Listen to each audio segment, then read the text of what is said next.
We've had some really great speakers here in the past few weeks. We've learned about some of the nuances of nitrogen pollution and the real science behind how things are working in different bays. We've learned about how the management structure of water on Long Island isn't really set to the challenges that we face today.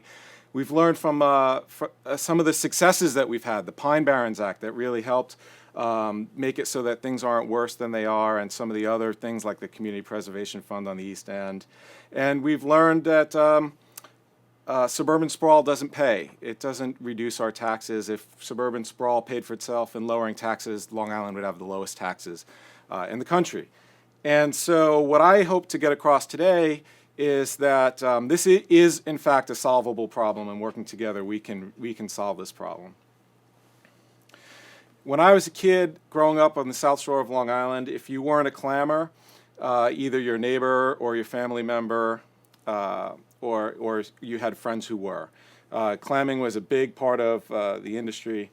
And when I came to the Nature Conservancy about 15 years ago, science had just started to roll out about how the impact of losing all those clams and the occurrence of harmful algal blooms. And a bunch of experiments were done to show that if those clams had still been there, if the overfishing hadn't occurred, might we be less susceptible to issues like brown tide. And the work showed that that exactly was the case, that our bays were more prone to harmful algal blooms like brown tide because of the lower numbers of shellfish. And so I became heavily involved working for the Nature Conservancy, where we owned 14,000 acres of bay bottom in Central Gate South Bay, trying to restore hard clams. And we've invested a lot of resources in that, and it's been about kind of 2 steps forward, 1 step back. And we continue to have some algae bloom setbacks, and it's really hard to get these shellfish populations established when you have chronic algae blooms. We've been involved in seagrass restoration, trying to bring our eelgrass meadows back to places where they used to be and they are no longer. And the honest truth is the results have been uninspiring. The only real success has been in some of the most pristine areas left on the East End. We've done a lot of work studying salt marsh integrity, understanding if our salt marshes can keep up with sea level rise. They're very important in protecting our coastal communities. And what we've learned is that the impacts of nutrient pollution are weakening our marshes.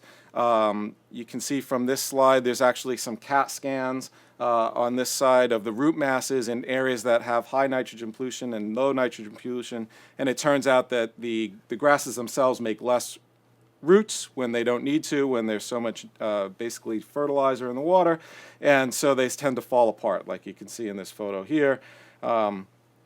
And then if you've been paying attention, you know that we've had some pretty serious fish kills. This is a result of low oxygen in the water when all these plants decay or are respiring at night. We have no oxygen. And so after sunsets, this is what happens to the fish. This is from last year in Peconic River. And it turns out all of these different symptoms have the same cause. It's overloading of our surface waters with too much nutrients, and in this case nitrogen is the primary nutrient, and it's reactive nitrogen in the forms of nitrates and ammonia, a lot of that stemming from urea or fertilizers. And as a scientist, some of these symptoms were occurring in places where we didn't have a clear source of nutrient pollution. We knew these symptoms were directly related to it. And in places where we had big pipes, sewer pipes, like the western Long Island Sound, Jamaica Bay, the western bays of Nassau County, it was pretty clear what the problem was. But it really wasn't until we started to get together with the folks who were studying our drinking water supply, which is underground, that we really found the smoking gun. This chart here is from a drinking water well from Bicycle Path in Brookhaven. A lot of the wells from the Suffolk County Comprehensive Management Report on water show very, very similar trends, and you can see the trend in this is that before development was really intense, there was very low nitrates in the groundwater, and it just keeps increasing. And trying to understand where that increase is coming from in our groundwater, we did a lot of analyses to see how land use is impacting the quality of our groundwater underneath. And it turns out on the bottom of this sheet, you can see that in Suffolk County, cesspools and septic systems are a major source of the nitrogen pollution in our bays and harbors. In Huntington and Northport, it's about 71%, 69% in Great South Bay, 61% in Moriches and Shinnecock, and about 43% in Peconic Bay, where there's still a big agricultural input from the east end, from the North Fork. The good news is that that people are paying attention to this. It's gotten a good level of attention, and particularly the connection between the resilience of our communities, our coastal communities on Long Island, the falling apart of the salt marshes, as well as thinking about the long-term desirability, what drives the economy, what makes people want to live on Long Island. And that is largely the idea that we are coastal communities, the boating and the fishing, our access to beaches. It's really hard to envision people really wanting to spend a lot of money to live and work in coastal communities where you might not be able to swim in the water, eat the seafood, and in some cases where you can't even flush your toilet at high tide. This chart is a little bit complicated, but I want to show it because in addition to the kind of sewering projects that are slated, that I think are good for the communities where they're slated for, there's some really exciting new information on septic systems that can reduce the amount of nitrogen in the groundwater. And this is a little bit of a complicated chart.